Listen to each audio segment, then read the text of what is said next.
Bismillahirrahmanirrahim. Alhamdulillahi Rabbil alamin. Allahumma salli ala Sayyidina Muhammad wa ala ali Sayyidina Muhammad.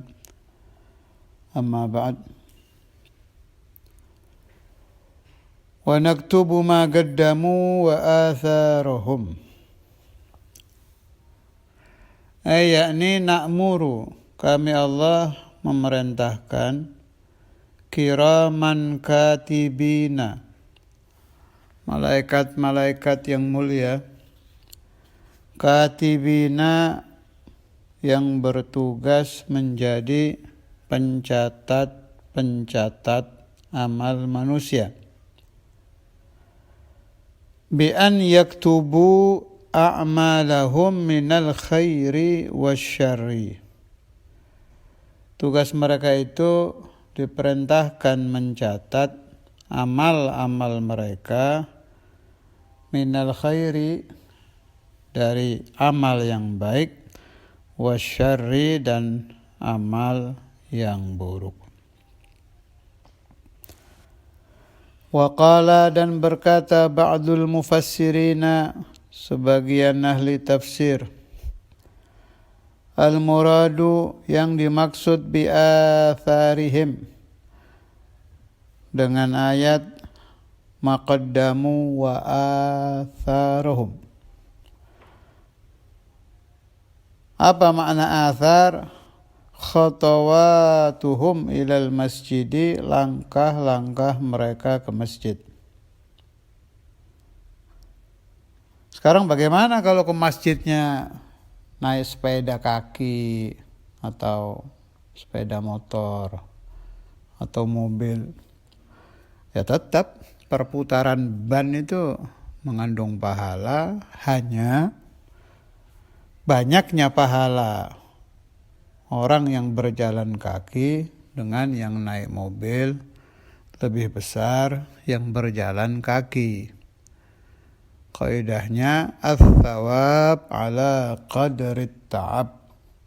Pahala itu tergantung capek. Al-ujrah ala qadril masyaqqah. Upah itu tergantung beratnya pekerjaan.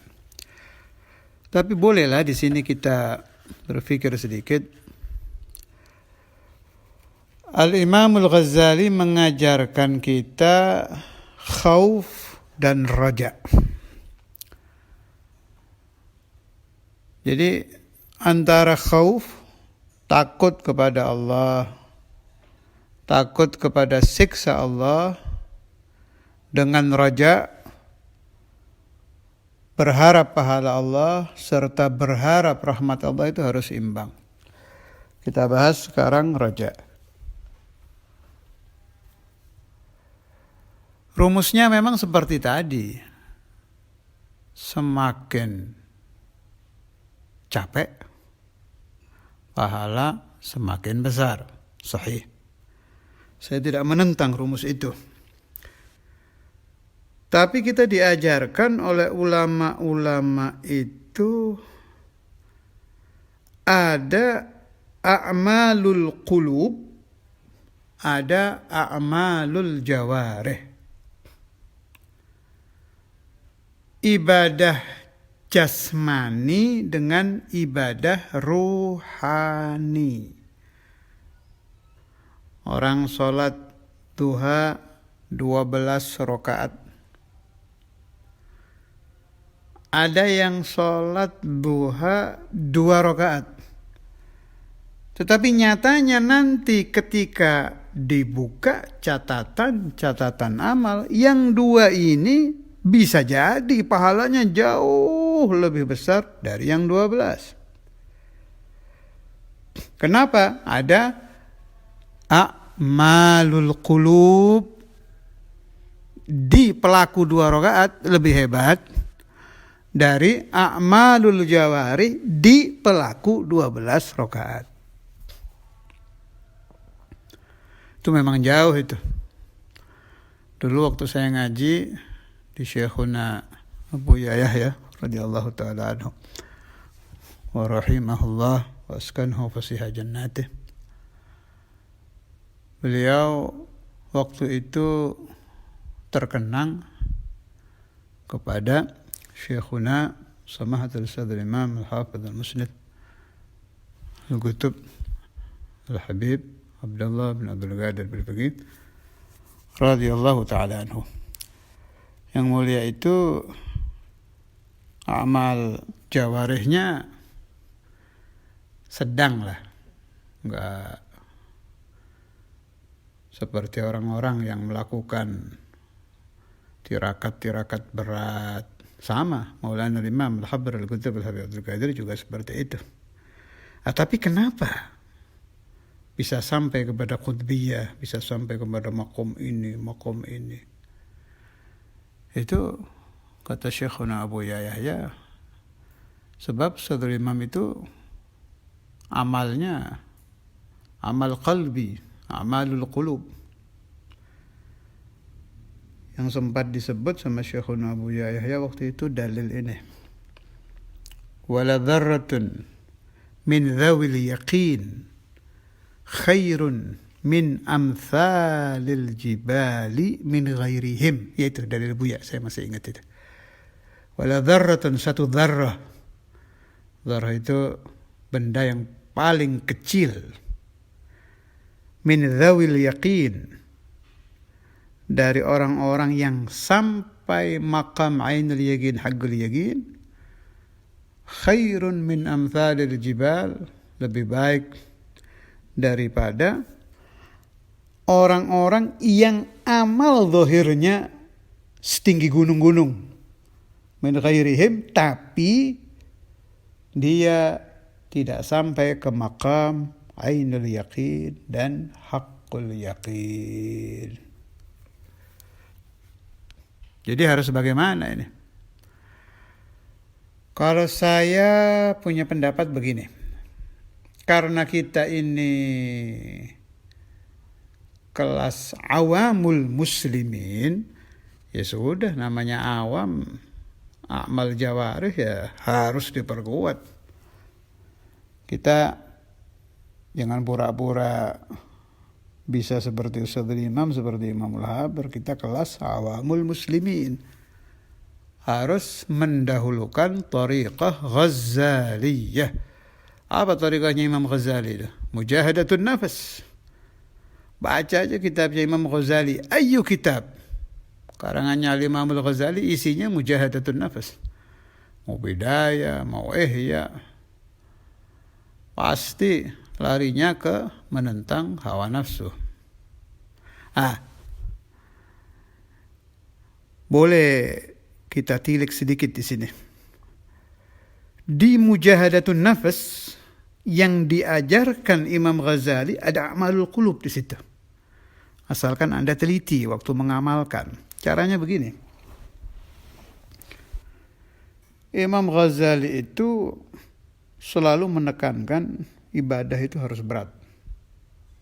Oh, boleh enteng-enteng. Selalu harus ditentang hawa nafsu ini. Tapi tolong Anda ingat, ajaran Imam Ghazali itu bukan adatnya, bukan bilangannya, tapi yang ditekankan oleh Imam Ghazali mujahadahnya. Kadang kita tertipu. Ketika orang yang biasa rutin sholat duha 2 rakaat, dia naik 4 rakaat, kan berat ini. Waktu hari-hari dia merubah dari 2 ke 4, hatinya terasa berat. Ditentang itu nafsu, itu amalul qulub itu. Ini menyebabkan maqam si pelaku naik, tinggi naiknya itu. Benar, duhanya cuma 4 rakaat, tapi menentang hawa nafsunya ini yang menyebabkan makamnya naik.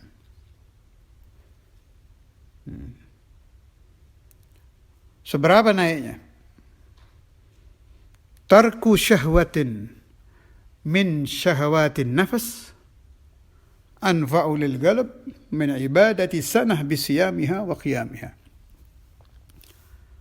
Menentang hawa nafsu 1 kali itu lebih bermanfaat daripada ibadah 1 tahun dengan puasa siang dan tahajud malam.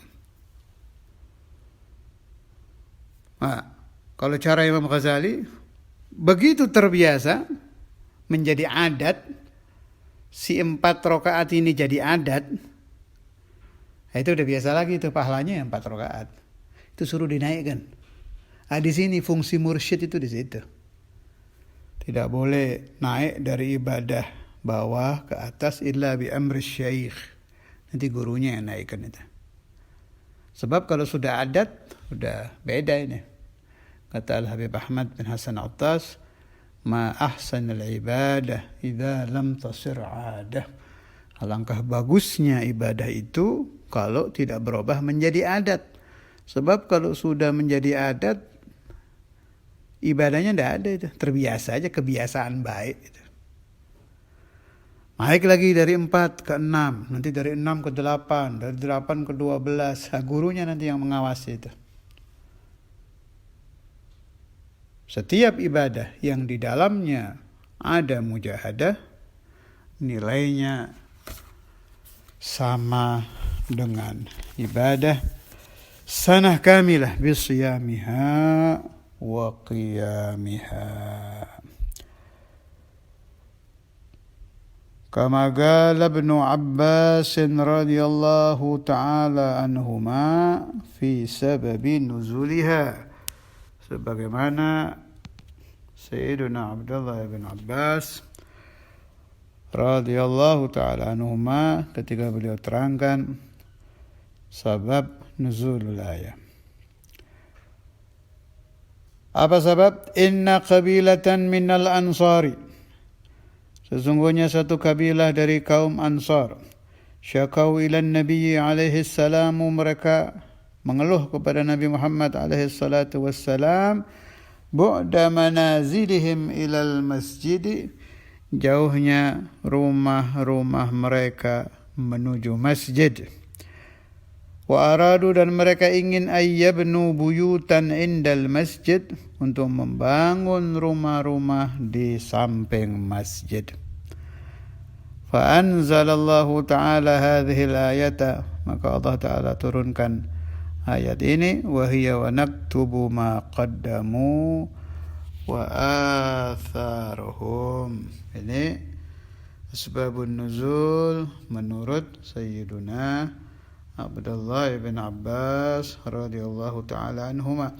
Sayyidina Abdullah bin Abbas ini salah satu sahabat yang dipakai dalil bahwa bertemu Rasulullah sallallahu alaihi wasallam yaqadzatan setelah Nabi Muhammad wafat memang bisa terjadi di alam dunia dan dialami oleh Sayyiduna Abdullah bin Abbas.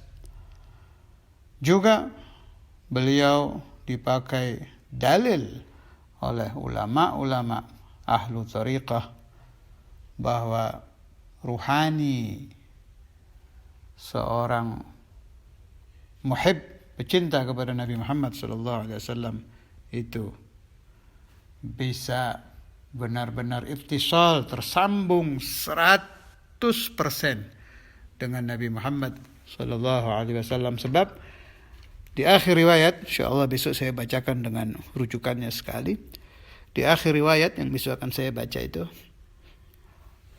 Sayyidina Abdullah bin Abbas melihat di kaca muka beliau berubah menjadi wajhu Rasulullah sallallahu alaihi wasallam. Rabbi fanfa'na bi barakatihim wa ahdina al-husna bi hurmatihim wa amitna fi tariqatihim wa mu'afatin min al-fitani ila ruh Sayyidina Abdullah bin Abbas wa sairi ashabi Rasulullah wa sairi ahli baiti Rasulullah wa awliya'i Rasulillah wa ulama'i Rasulillah wa masyayikhina wa ahli silsilatihim jami'an wa khususan Sayyidina Habib Abdullah Habib Abdul Qadir Sayyidi Qais Jami Masyaikh Sayyidi Qais Muhammad Abdul Rahman Sayyidi Masyaikh wa ila hadrat an-nabi Muhammad sallallahu alaihi wasallam sirri asrar al-Fatiha.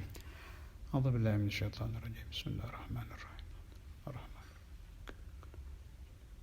Shiratal ladzina an'amta alaihim ghairil maghdubi alaihim. Amin.